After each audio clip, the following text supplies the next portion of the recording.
Hey, good morning. Scott Luton, Greg White with you here on Supply Chain. Now, welcome to today's live stream. Gregory, how are you doing? I'm doing quite well. As you can see, I'm getting ready to be in a lineup. So, 6'2", 170 pounds. What crime would that be, Greg? What crime would that be? Golly, being too lazy, probably. Is there a crime for sloth? There probably should be. Not in supply chain. Can't be found in global supply chain. That's true. Greg, I tell you, today we have got one of our favorite repeat guests back. We're going to be featuring a guest that's certainly one of the most influential voices in the retail industry. And Greg, we're going to be talking about how retail supply chain leaders are taking lessons learned from these last few years to really transform their organizations into stronger, more capable, dare I say, more resilient supply chains. There you right? go. Yeah, the R word. Yes, take out fragility. And our secret guest. Wait, we just announced who it is, didn't we? Have we let the cat out of the bag? I think you did. I think you just announced it on Twitter. Yes. But I won't say it here for those who are not twits. Tweeters, sorry. You're crying. Your list of crimes is building. There's so much going on, and there has been so much to learn. And Jon works with the premier. I would argue the premier retail organization in the world to help retailers and their trading partners become so much better. And we're going to talk about an event that is focused on supply chain. So we sure are. Stuff. That's right. And of course, since Greg let the cat out of the bag, we are talking about the golden voice of retail, Jon Gold with National Retail Federations, joining us in just a couple of minutes. So stay tuned. Golden voice, I like that. Greg, we have got, so we're going to say hello to a few folks. Yep. I see some old favorites in the comments. Some folks we hadn't seen in a while. So we'll get to that. Let's don't say old. Well, I should say, historical? Established. Established. Thank you. Yes. Thank you. Yes. Well, let's talk about one quick event here before we get going. So this has been an ongoing initiative that we're very proud to partner with our friends at Vector Global Logistics, Logistics for Ukraine. So they have been meeting regularly with these working sessions with folks that have vetted needs in Ukraine, Poland, and elsewhere in Europe. And then they also welcome in folks that have resources and by means of getting things across the pond, as well as supplies, vetted, needed supplies to donate. So we've already seen several containers make their way across thanks to the good work here. So if you're so inclined, and even if you're not in position to give and donate and help out, come join for the market intel and a better understanding of what's taking place Tuesday, June 7th at 11 a.m. Eastern time.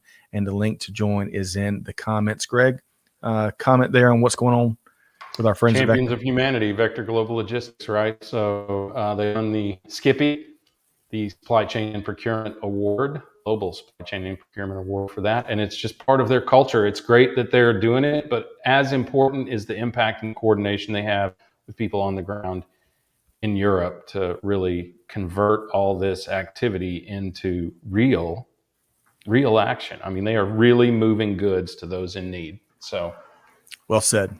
Well said. You're making an adjustment or two, are you?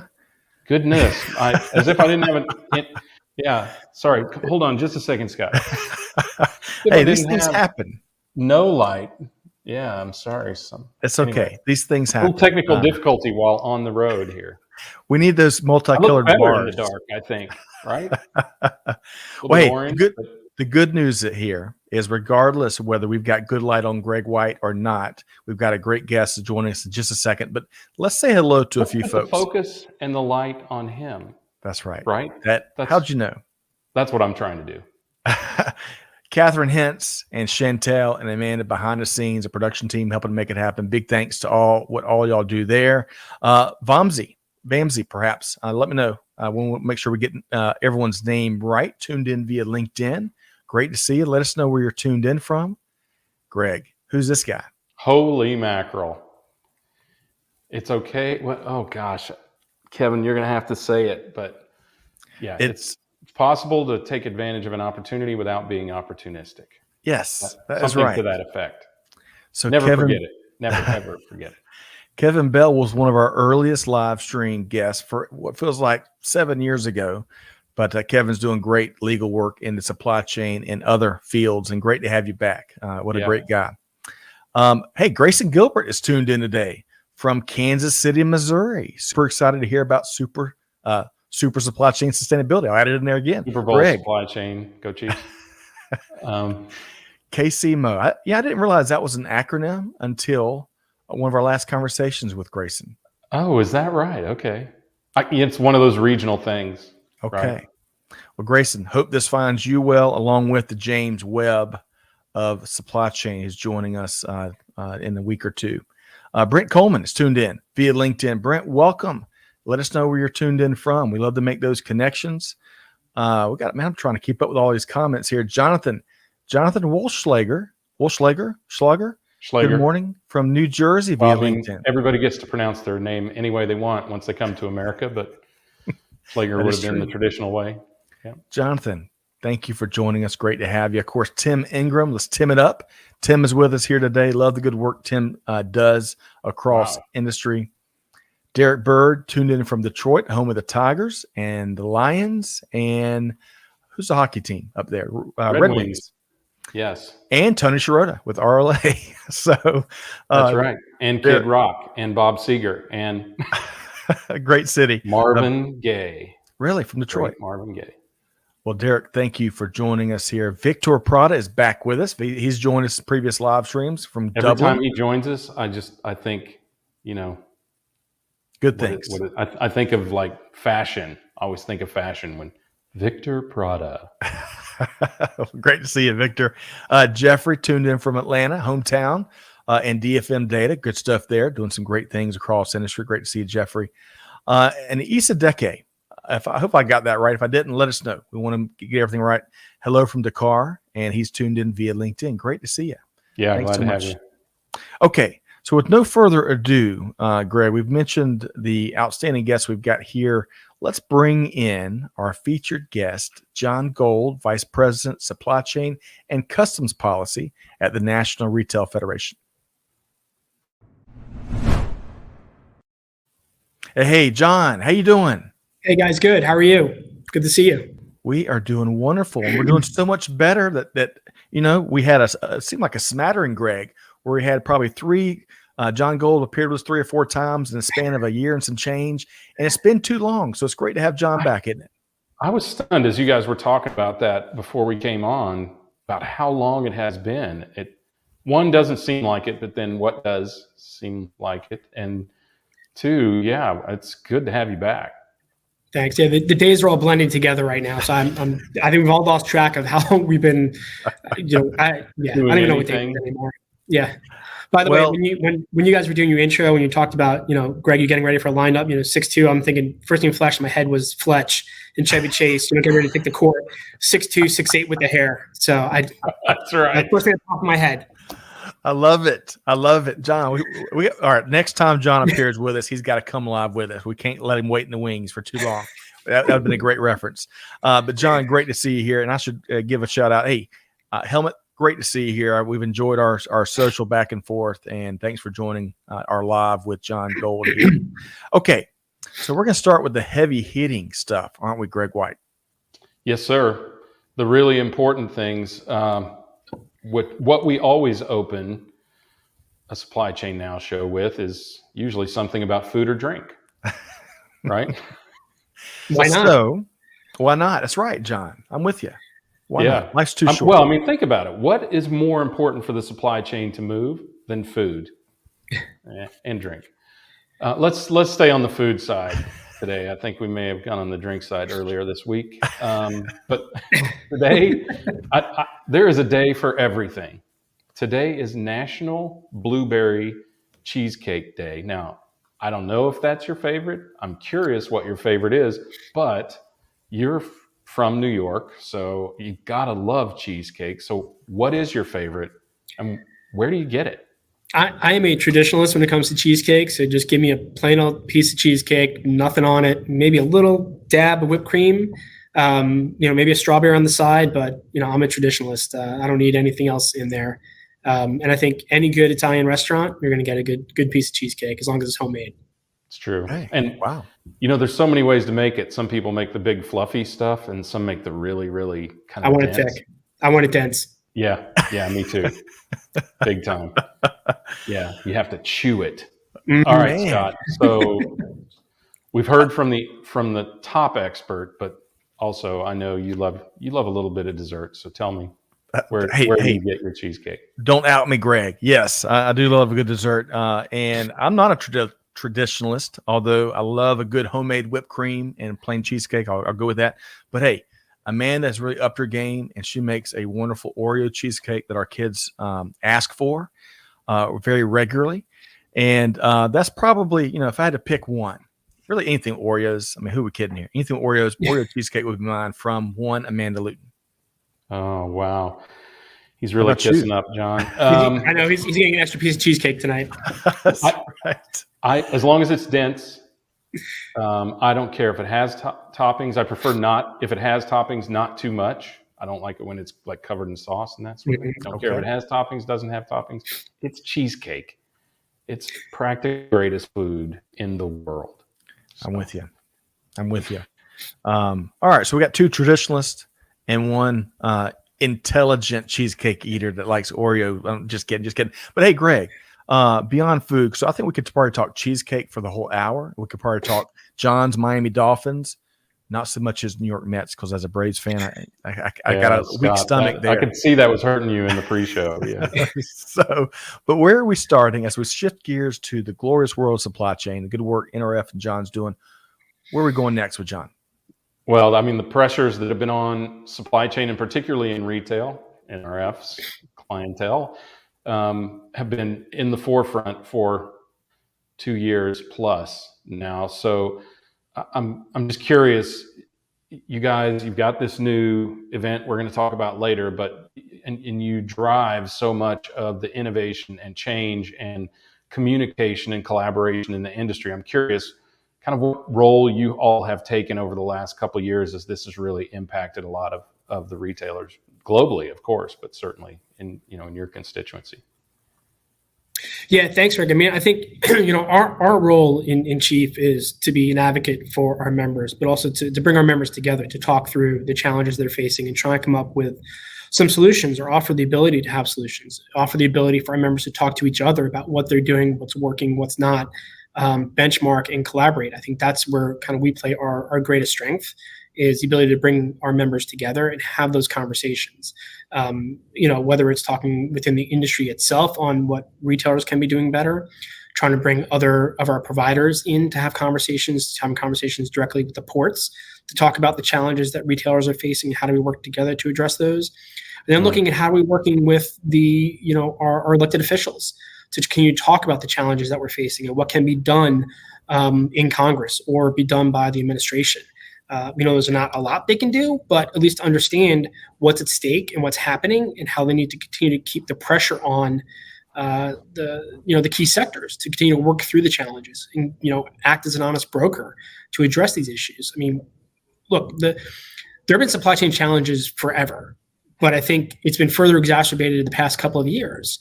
We've always seen disruptions happen in the supply chain, and we'll get together and say, let's fix it. We'll have conversations, and then nothing ever happens because say, oh, everything's back to normal. We're good to go. We can't do that anymore. I mean, the favorite question is, when are we going to get back to normal? There is no new normal. There is no going back to normal. We've got to look forward at the new normal and, talk about the big R that you were talking about, resiliency. How do you build a more resilient supply chain going forwards? Because we're going to have further disruptions. So what do we need to do to further protect the supply chain from start to finish? And I think that's where a lot of the focus needs to be right now, is looking at, for the retailer, looking at your supply chain as a whole and figuring out the holistic view is, are we aligned internally and externally with our partners to make sure we're doing the right thing? I think the thing that has changed, John, is not the disruption. Of course, the disruption of COVID was unforeseeable and long lasting, and it exposed a lot of things. But I think that the exposure is in and of itself the thing that means we'll never go back to supply chain for good and for challenge. There's no more hiding in the shadows, right? Nobody goes, what's supply chain? And yet we now have this this seat at the table, but it comes with an obligation. When public companies are talking about supply chain in the same breath, and even in some cases in greater volume than they're talking about sales and marketing and profit, then you know that the lid is off, if you will. And that's the part that will never go back to normal. That's right. No, yeah, I completely agree. And I think the issue is that, it's not just retailers talking about it, but it's everybody who's talking about it. It's right. the, importers, manufacturers, ag. This is having an impact on and consumers. Yeah, at the end of the day, it's the consumer that's impacted the most, right. By just whether it's the availability of the product or the cost of the product, because all the different elements of the supply chain have increased and caused, some of the inflation we're seeing today is because of the challenges we're facing in the supply chain. Yeah. The White House, of course, has mentioned the word supply chain more in the last couple of years than ever before. That's a huge sign. But going back to the role. Whenever politicians get involved, I get scared, but I have faith that John will keep them under control. To that degree, when have you ever heard a president mention supply chain during his State of the Union? Right. And these are kidding aside, to Greg's point, these are good things. It's good for industry, right? It creates more awareness. It's going to help with the talent pipeline. It's going to help fuel real innovation, find more resources to address some of the old and new challenges. And all of that takes one of the roles that I heard Jon Gold address with what the great work Nrf's doing is someone's got to fuel this dialogue, right? Blessed are those that can help facilitate dialogue amongst all the different stakeholders that are involved in global supply chain to drive the industry forward. Having the tough conversations, someone's got to take that role. And I really appreciate what you, John, and your Nrf colleagues are doing in that regard. And then we're going to touch on one of the ways you're doing that on kind of the second half of the show with a new event, but appreciate what you do. Greg, to the point of government's involvement, I think, John, you described it in the most effective way, an enabler, right? Underpinnings and an honest broker of those discussions and that sort of thing. And as long as we can keep it apolitical, right, where it doesn't become one of those things where we try to gain favor by promising or even stating or overstating our knowledge as a politician of these things, then I think that is precisely the role that government should be playing in supply chain. So I appreciate that perspective, because that's look, there's no silver bullet to address all the supply chain challenges that we're facing right now, but there certainly are some things on the margins that we can be doing better, that we need to be doing better. And I think there's some legislation in Congress right now that we've been supporting that we think is a good first step. The Ocean Shipping Reform Act, giving the FMC some additional authorities to address things like detention demurrage, which is costing not just my members but other stakeholders millions and millions of dollars for issues that are beyond their control. And if they can't move a container, why are they going to get charged a fee when it's not their fault? Right. I don't get it. Yeah, so that is patently unfair. I think everyone who doesn't have a stake in the other side of the transaction can agree on that, right? So we're going to get into more topics like that in just a moment. But really quick, I want to share a couple quick comments here from our folks in Cheap Seats. Jonathan, going back to cheesecake, which reminds me, Greg, we didn't get your favorite cheesecake, but Jonathan says, best cheesecake is from Eileen's Special Cheesecake in New York City. It is amazing. So, hey, you got to prove it with samples, Jonathan. You got to email us some samples of Eileen's Special Cheesecake. Nasser is tuned in via LinkedIn. Nasser, great to see you. Let us know where you're tuned in from. And as we were kind of spilling over into global supply chain, Tim says, placing too much dependency on foreign markets. I'm not saying eliminate, there's a ton of room for improvement. Alternative markets need to be investigated. Great point there, Tim. Okay, that's going to be a great segue. Question. Yeah, it's a great segue. And because, John, we want to pick your brain on some of the things as we were talking really through the first part of the show here to deal with current pressures, new things that we expect around the corner, and a lot more, and to be better poised to handle those things coming at us, that future disruption coming at us around the corner. What are some of the things you've seen retailers do to create more resiliency, more sustainability, and more supply chains that embody elements like that? What are you seeing? Yeah, I think obviously the past couple of years, you've seen more of a focus on supply chain from the C-suite than we've ever seen before. So there's a lot of pressure on the supply chain. I think first and foremost, it's making sure you've got your ducks in a row internally, where previously you didn't really have that. You didn't have all the the folks who touch supply chain really talking to each other and understanding kind of what the game plan was going to be. So from sourcing, legal, compliance, transportation, supply chain, warehousing, all the way through marketing. Make sure everybody knows kind of what's happening, what's at stake, and where things are going. But trying to take a more holistic view of your supply chain as well and understand where the pain points are and where you can try to, I don't want to say eliminate, but maybe smooth some of those out. So, to Tim's point on, too much dependency in foreign markets, I think certainly even prior to COVID, retailers were looking at diversifying their supply chains and not relying solely on China. That started with the prior administration with the Trump tariffs, when companies were looking to shift out and look away from China and look elsewhere. It's a challenge because nobody has the capacity that China has. And some government specialties. So it takes time. It's not something. It's hard to come up. Yeah, I mean, it takes time to further develop those markets. You can't do it overnight. It takes months, if not years, to develop that. And you've got to go out and verify your new vendor is who they say they are. They can make what they say they can make. They can meet your specifications, but also meet any of the U.S. government required testing for product safety and things like that.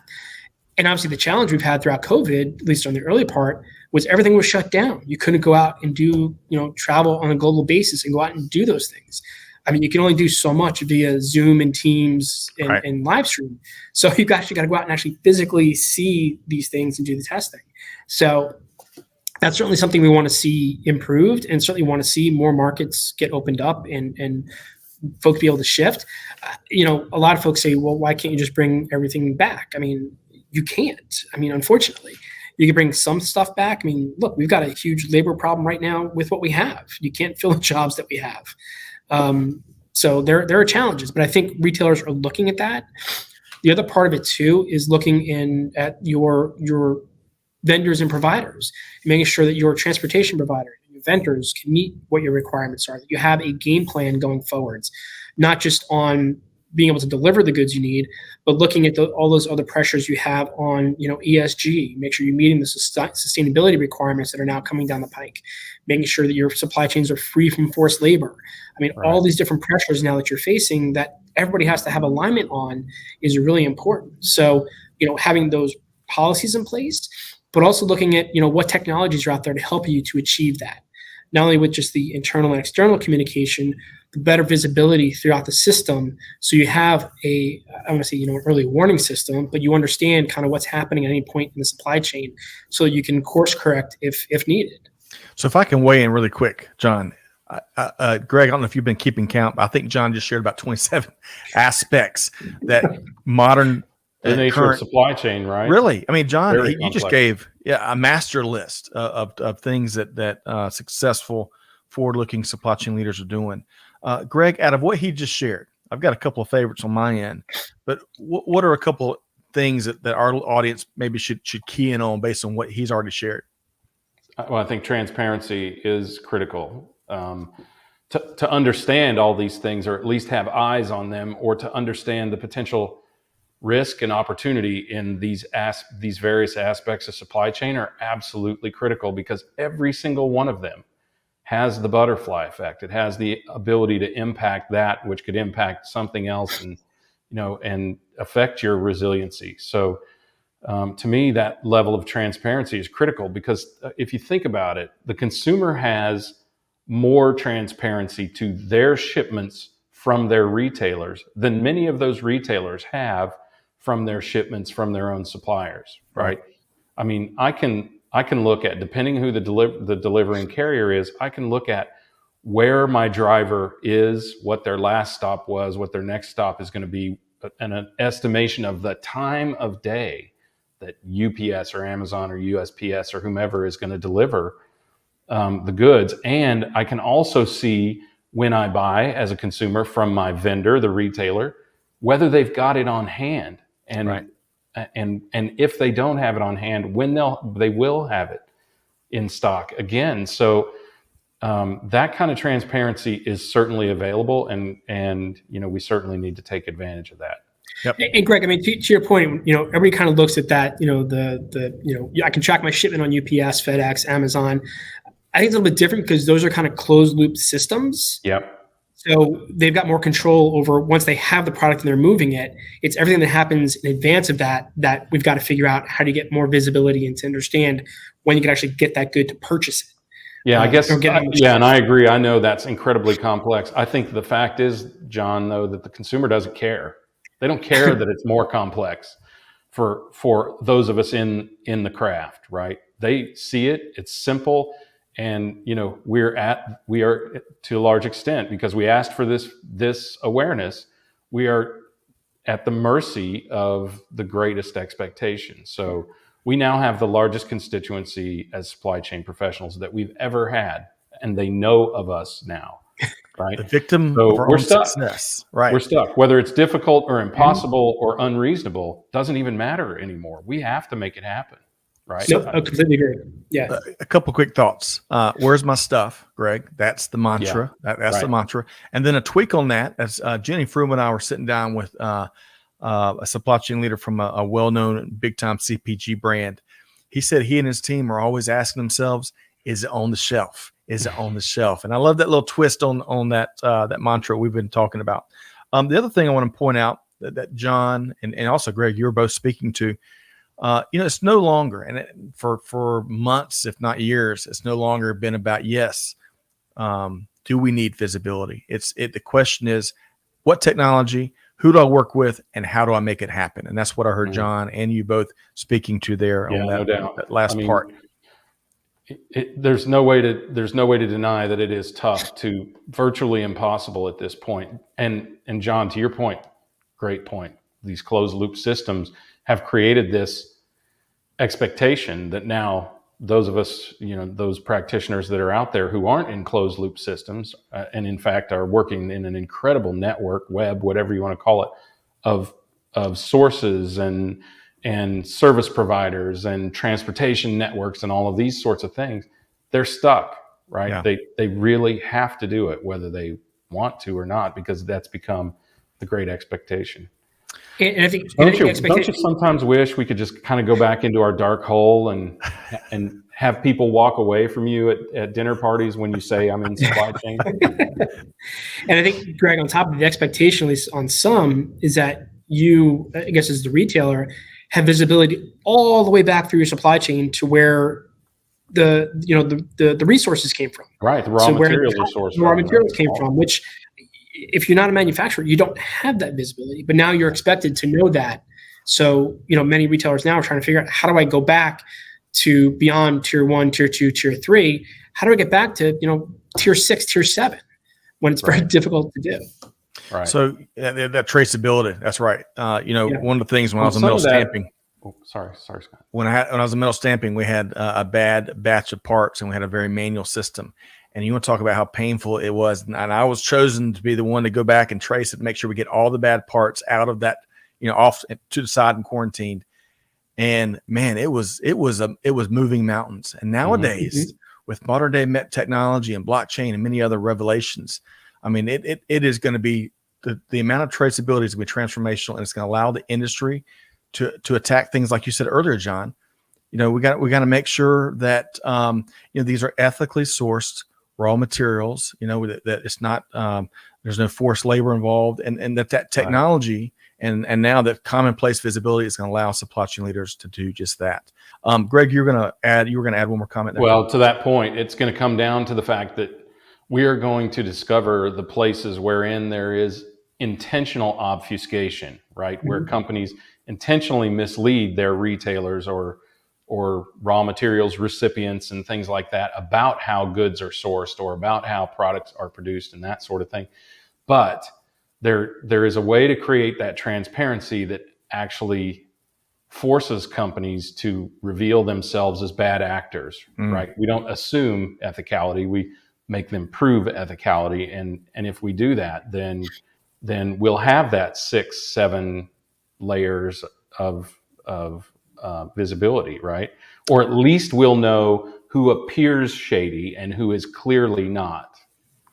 Yeah, and I mean, companies are looking at those different technologies now. Unfortunately, there's no one single technology solution that's going to fix that. There are different elements of that, and again, depends upon what industry you're in. What works for cotton might not work for solar, Right. and obviously, so excellent point. I think companies are trying to figure that out right now. Yeah, excellent. Nothing will ever work for diamonds. Yeah. I mean, let's face it, right? Yeah. I mean, that is such a monopoly that will always be difficult. So really quick, I want to take a couple quick comments, and then John, I want to give you the opportunity to kind of finish out your thoughts in terms of what you're seeing and what are some of the things that we need to see that you'd like to see. And then we're going to talk about Supply Chain 360, which is a really cool event, which really is going to be filled of these conversations that industry must be having. All right, really quick. Let's see here. T Squared, who holds down the fort for us on YouTube. T Squared, please tell me that we've gotten that gift to you.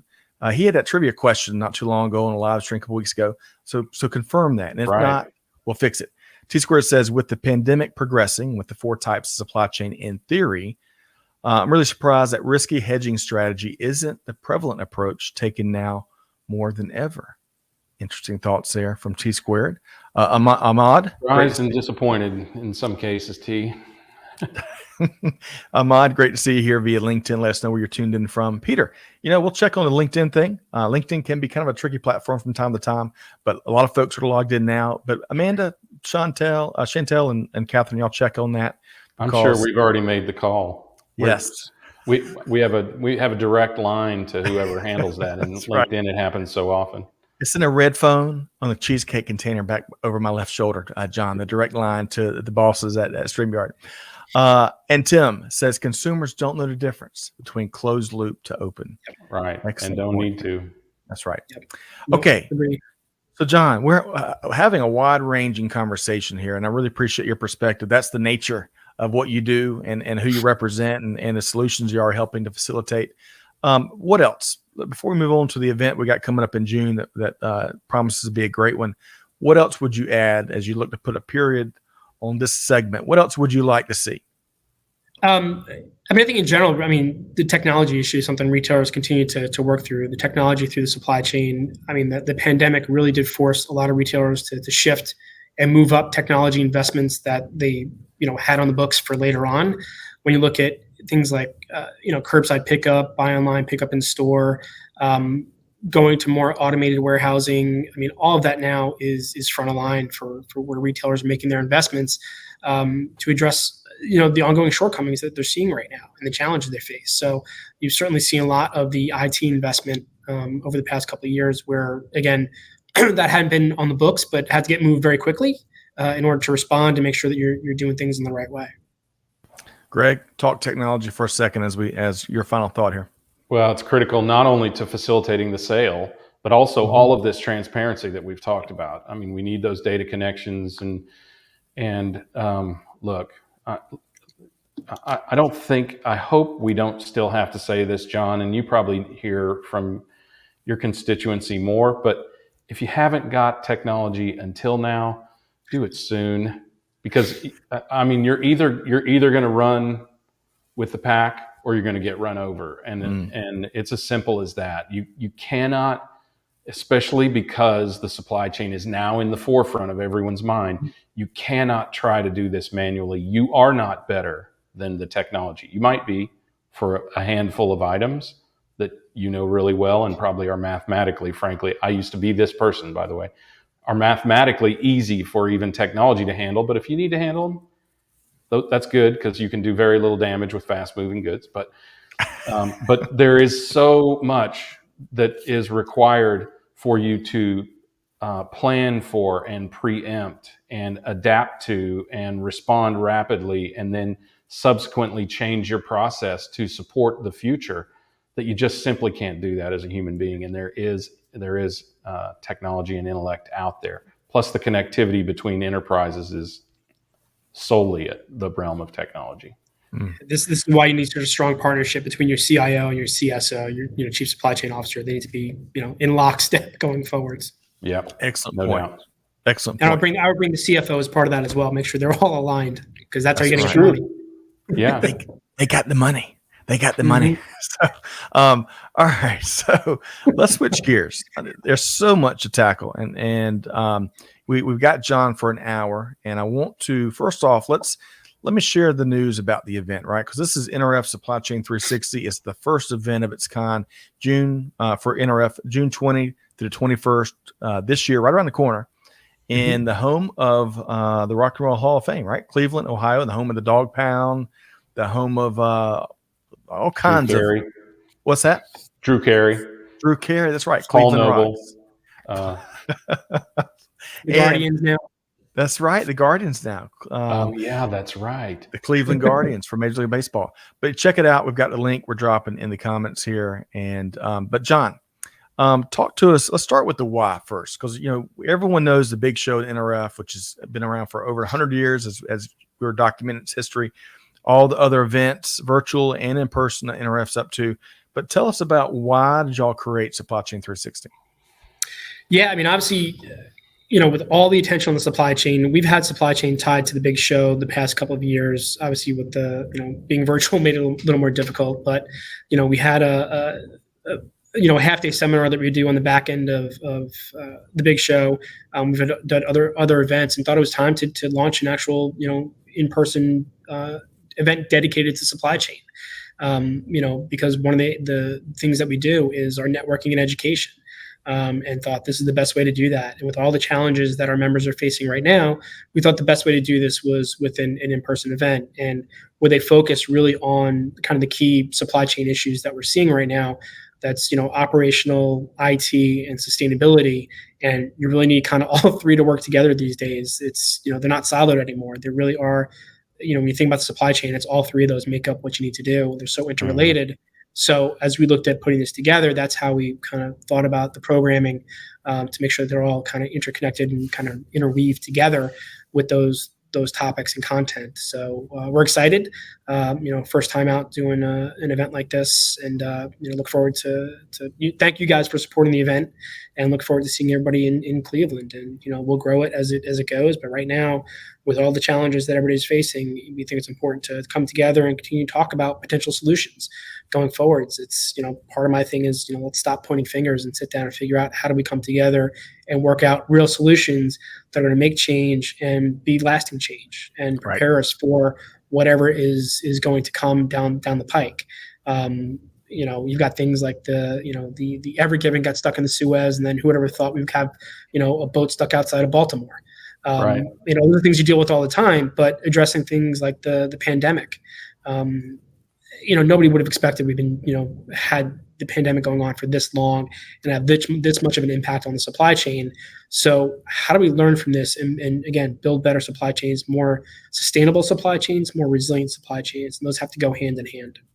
Excellent point. And Greg, I'm going to get you to weigh in here in a second, but hey, y'all check out the link. If you look at the speakers, they've got a lot of the usual suspects. And I use that in a very positive way. The Walmarts, the Best Buys, Walgreens, but then they've got a lot of retail supply chain leaders that maybe don't get the platform as often. And that's always where I find some of the greatest value in these types of events. So I love that.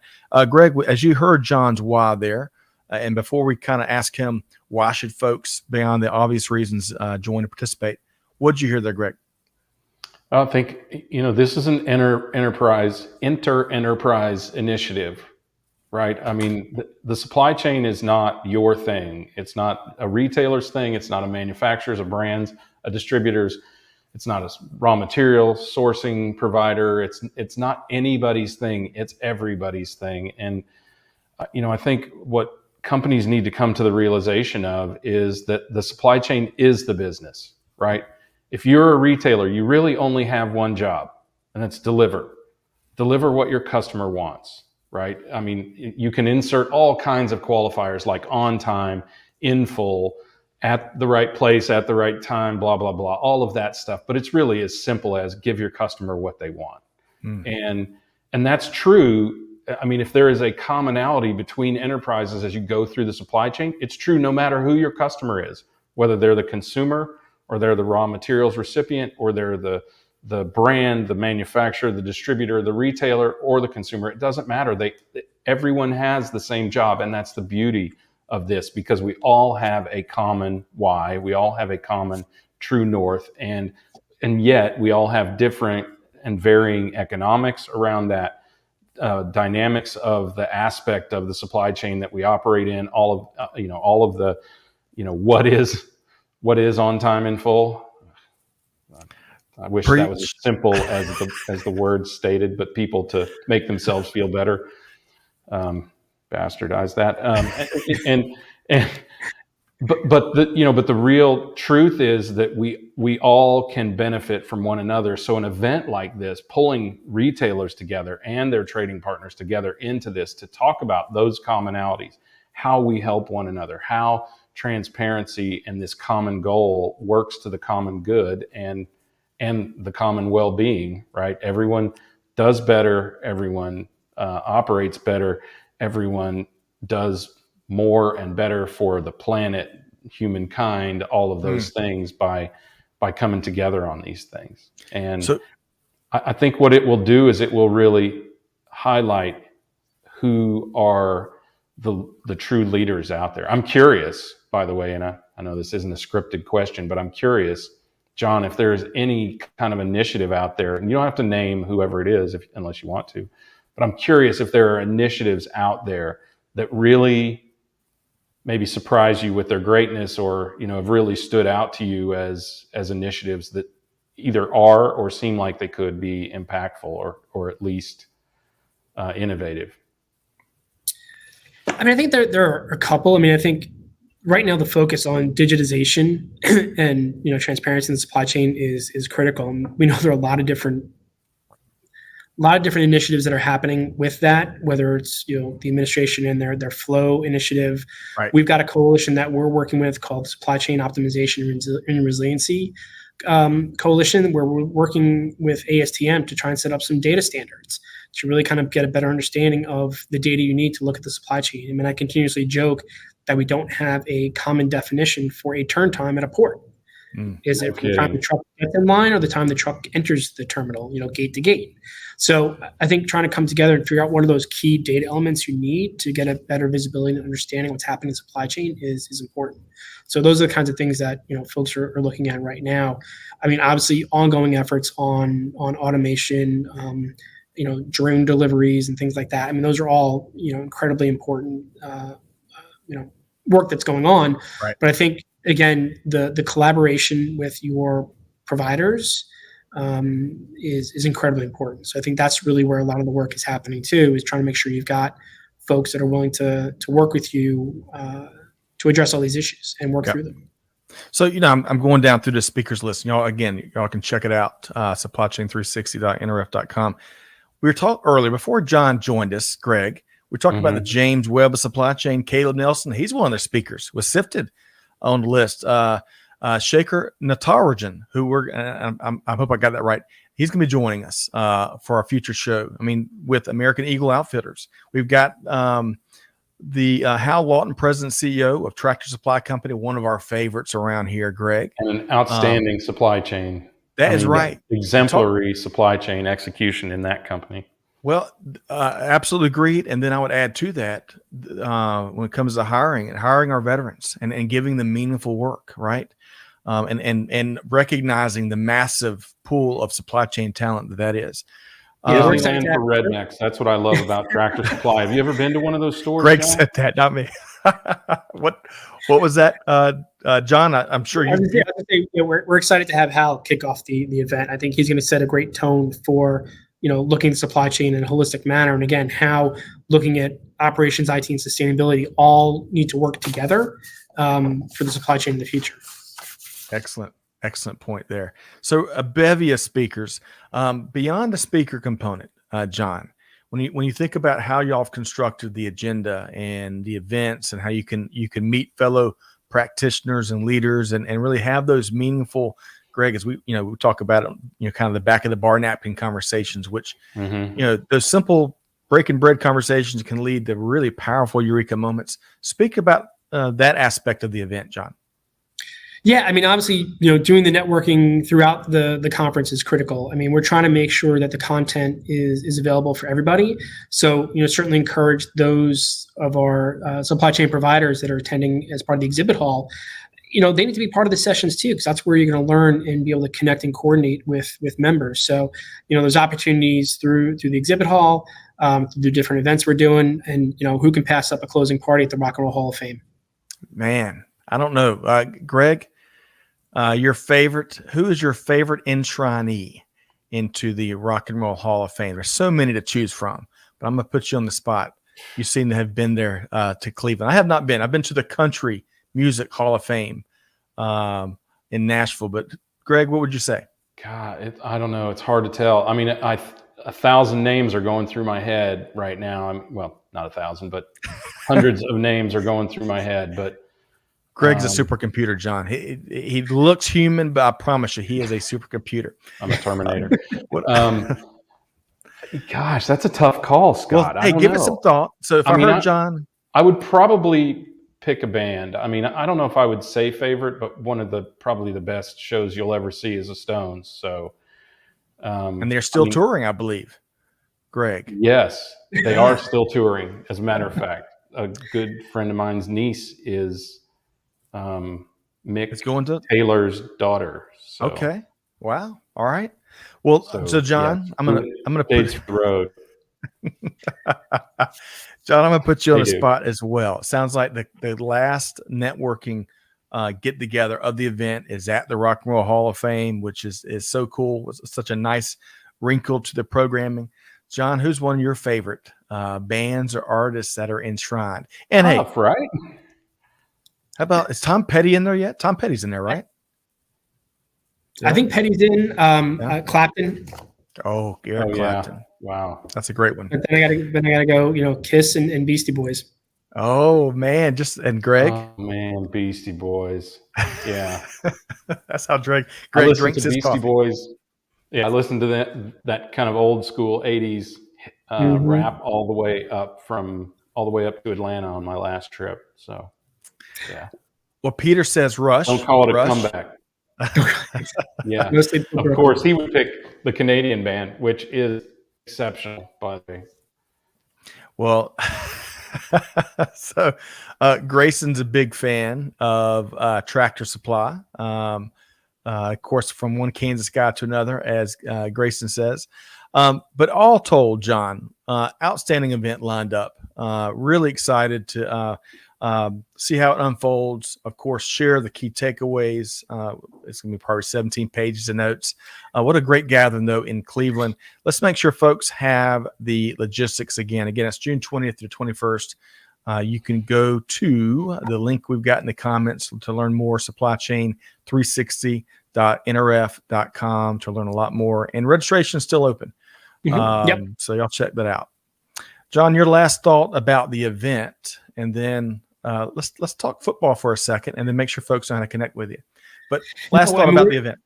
I mean, we're excited about the event, and look, we know this is a challenging time for a lot of folks, but we think getting back in person, making the connections, and working through these issues is critically important. So, again, this is why we're launching the event, provide that opportunity for folks to come and learn and talk with your providers, talk with your fellow retailers, and benchmark against on what's happening and learn, what's coming next and how do we better prepare for that coming down the pike.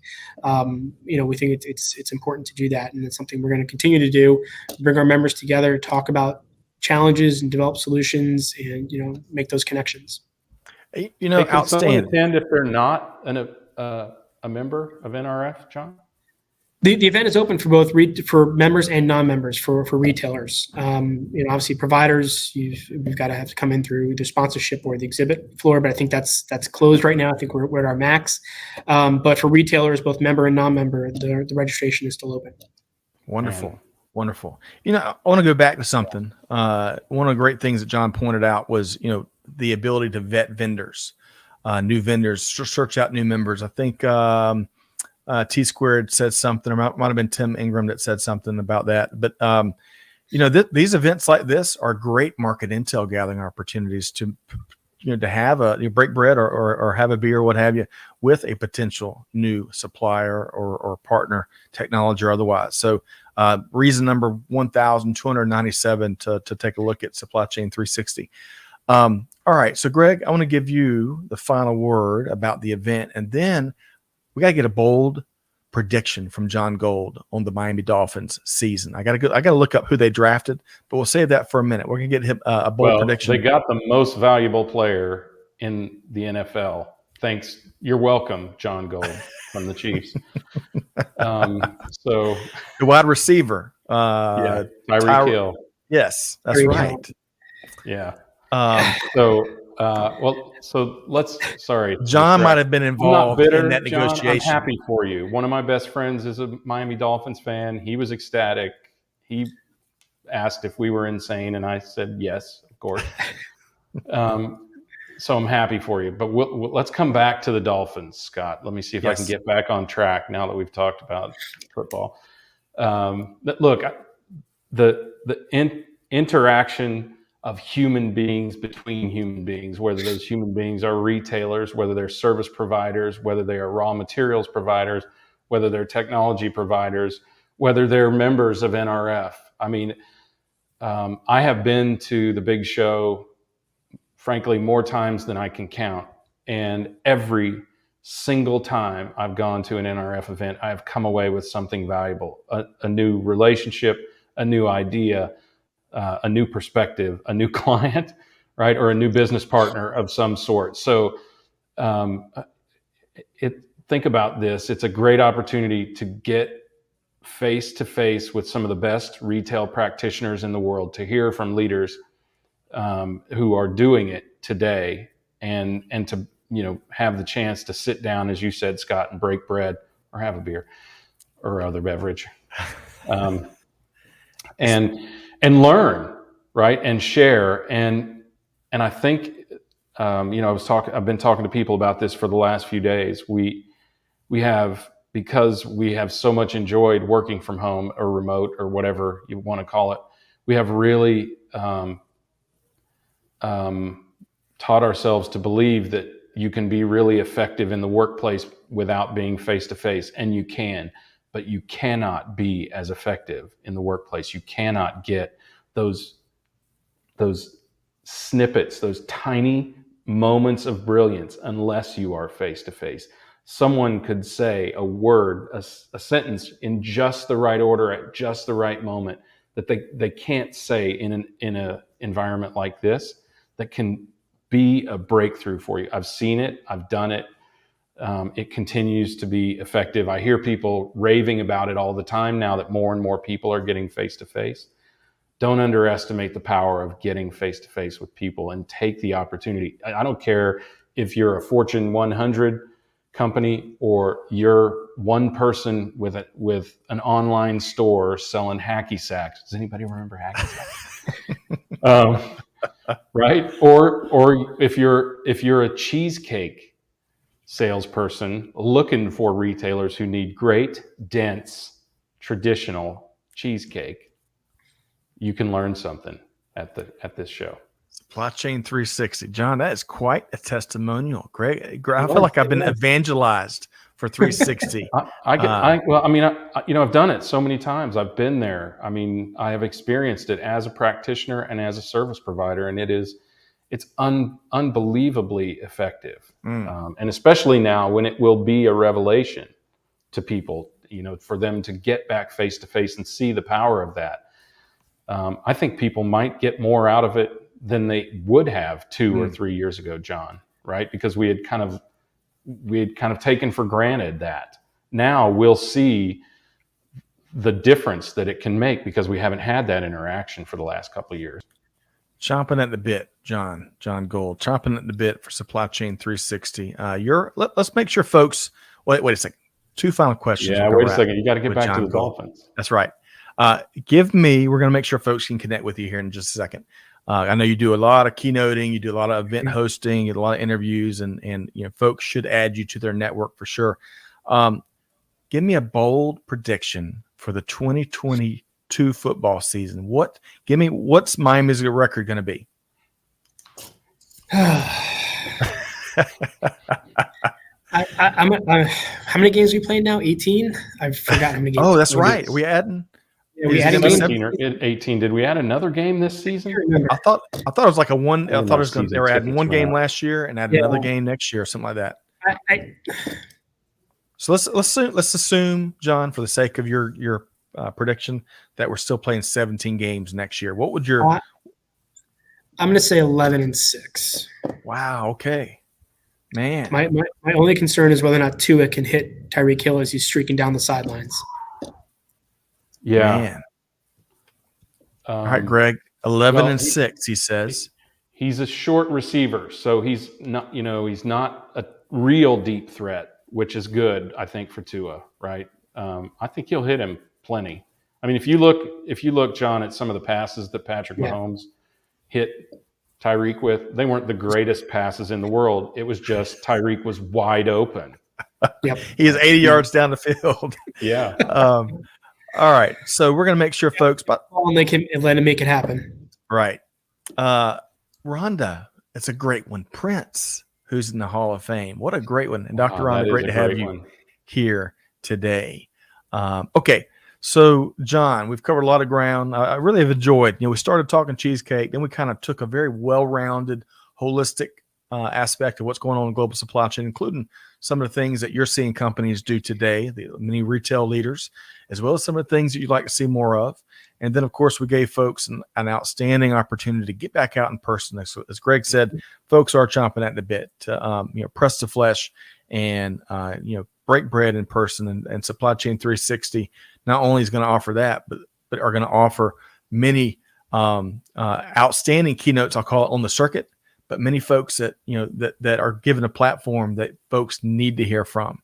And I love that mix. Looks like y'all taking a very deliberate mix there and creating the kind of the speakers bureau. But how can folks connect with the golden voice of retail, Mr. Jon Gold? How can folks connect with you? Sure. Obviously go to the Nrf website for all kinds of information, what Nrf is doing, www.nrf.com. My email address, and I'm happy to take questions, comments, conversation, goldj@nrf.com. And I think, as you guys know, I'm on Twitter quite a bit. So at Jon Gold DC is my call name, I guess, my Twitter name. Let's make sure that's such a great call out. John is a wonderful Twitter person to follow, tweeter to follow, I guess. So if we can, Amanda, Catherine, Chantel, if we can make sure we drop that link in there. I love your the trade updates in particular, especially back when the the tariff situation was really front and center and hourly. I mean, I love your take. You're able to take very complicated stories, developments, ongoing, and really, I think, share POV that anyone can understand, and including what steps that business leaders should be taking as an industry. So I appreciate that. On Twitter too. Yeah, on Twitter. That's really distilling it down. 148 characters. Yeah. That's right. All right. So the Dolphins are going 11-6 next year. NRF is helping to solve many of the challenges and helping to drive many of the conversations to solve old new challenges across supply chain, and to top it off as homemade whipped cream on top of that dense cheesecake. We've got great events like Supply Chain 360 that enables folks to connect and hear from some of the movers and shakers across industry. So once again, Jon Gold, one of our favorites, longtime repeat guest from the National Retail Federation. Thanks so much for your time here today, John. Thank you, John. Thanks, guys. Enjoy it as always. We'll see you in Cleveland. Good seeing you. All right. Sounds good. Bye-bye.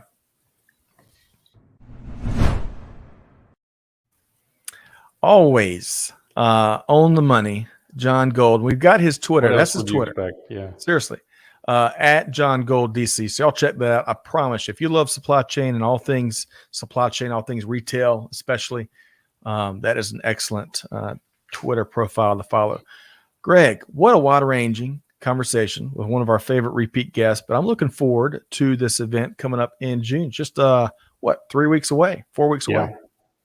Yeah, I mean, it's going to be a fantastic, all the reasons we've already talked about, but not the least of which is to understand that NRF is an advocacy group, right, for retail, the retail trade, and that it is the premier, my opinion, the premier retail advocacy trade organization for retail on the planet. I mean, That's right. people come from all over the world, even other associations around the world come to the big show or come to NRF events to meet and understand how retail is done. So look, if you're anywhere in the area or can get to the area, don't miss it, especially if you're a retailer, because there are a ton of valuable resources and opportunities for information gathering. That's right. Many groups claim influence, many groups claim prestige, and then other folks bring 100,000 to New York and get legislation passed to further the industry. And that is that's certainly what Jon and the NRF team do. So y'all check out the event.